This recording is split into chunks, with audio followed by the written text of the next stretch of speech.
So, how did I get into yoga? So, I took my first yoga class like 8 to 10 years ago in undergraduate school. So, somewhere in between 2010 and 2012. I took my first yoga class at school, and if I can remember right, I think I took the class like just to be able to be physical, to get physical, and I wasn't working out or doing much of any playing a sport at in undergraduate. So I was like, let me take some yoga classes so I can stay active and figure out what this was about. And so I took my yoga classes at Sunya Oswego with a woman named Amy. And she was a small woman just like me, but she was very powerful.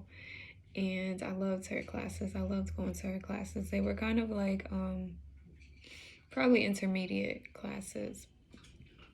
So I never really started off like in the beginner classes or doing like gentle yoga. I kind of jumped right into intermediate, which was surprising because I was not really a physically active youth. I didn't play any sports growing up or anything like that. But so I loved taking those classes with Amy at Oswego or in Oswego, and I loved how my body felt after the classes. I felt just a lot more fluid, open. I felt relaxed. I just got a glimpse of what it felt like to be in your body and know what's going on in your body and to feel it like, kind of activated. I find that like if you go from being static is static the right word? I don't know. Being stationary for a long amount of time and then you start doing some physical activity, you will feel your body like it feels alive, like you've awakened the cells or something like that. So yeah, so I remember that. And then I don't know, I think on and off I did yoga between, over the years, and then all of a sudden, I think 2016, I was having I was doing a few things. So first I was transitioning from working at my full-time job and going into starting Miracle on Craig Street and reopening the Carver Community Center. And so it's a big like shift in my life that was happening and in my mental space. On top of that, I was having like some really bad neck and back pain in my my neck and my upper back. And so I ended up finding my mat again, and I ended up back on the mat to do yoga. I think because I needed it, all the changes and shifts that were happening, and also being in like physical pain, I was like, I really need to do something consistently to be active with my body and see if I can get rid of some of this discomfort and pain through movement. And so that was like an intuitive process that happened. And then I had, a friend who owns a yoga studio. And I met her through SCCC when I went to SCCC for the first 2 years of college. She was my philosophy instructor, and my undergrad was in philosophy too. Fun fact. So, well, it was philosophy and psych. It was combined major. So anyway, she was my philosophy instructor. She was great. Had a great time with her in class. Felt like she was really there to teach the students facilitate learning, and like her heart was in it. And obviously, many of you may know that that is not always the case. So I always gravitated towards her, and she had told me that she was going to become a yoga instructor. So this was way back when, 2010. So I'm like rewinding a little bit. So, and I was like, what? Like, what the hell is yoga? Like, I'm like 17, 18 years old. I'm like, what the hell is yoga? And I was like, okay, sure, whatever you want to do. But I think you're a great philosophy teacher, so you should still do that. So anyway, she ended up opening her yoga studio in Schenectady on Erie Boulevard. So as I was shifting and starting my practice, and then I also had, this person that I knew with the yoga studio, I also started kind of connecting with her and going there on and off. And I really got very serious about my practice, I would say, like between 2016 and now, these last 4 years. I think mostly, because of the issues that I was having with my body and like the pain and discomfort. And I found that when I did yoga, my body would just feel so much better, and I wouldn't have those discomforts and pain as often or as bad as I would when I didn't do yoga.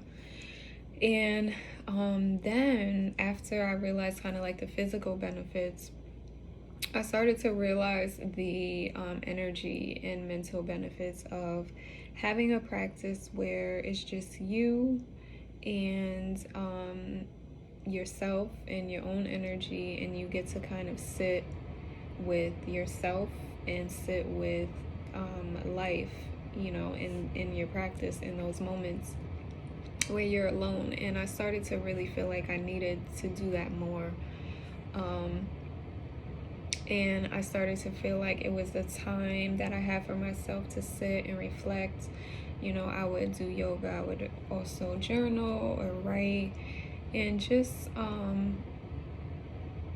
also do some meditation, just sit with myself. And that's something that a lot of us don't always get to do, because it's always something to do, right? It's always a million and one things to do, a million and one reasons why we can't just take a moment and sit with ourselves and just bring it down, like quiet the mind. So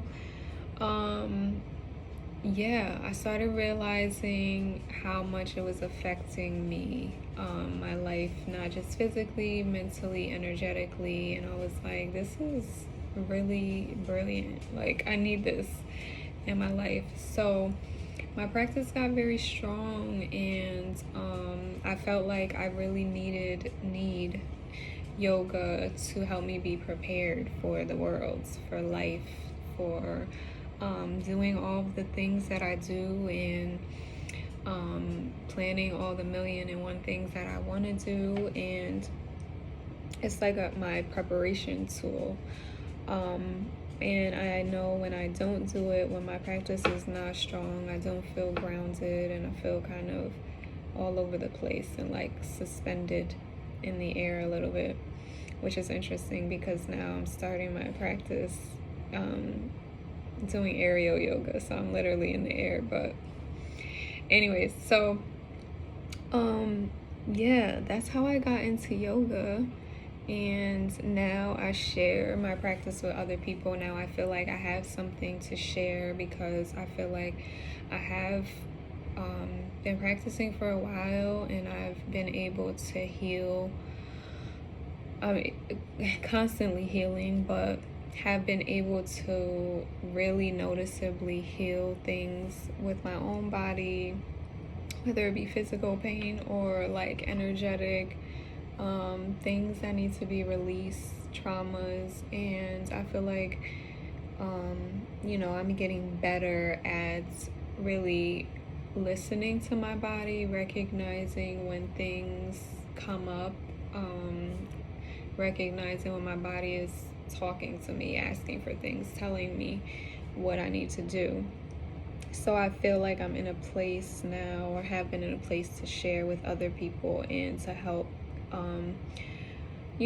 people on their own journey with their body, and getting into their own practice, whatever that looks like, whether it's just being still, whether there's a little bit of yoga involved, whether there's meditation or journaling.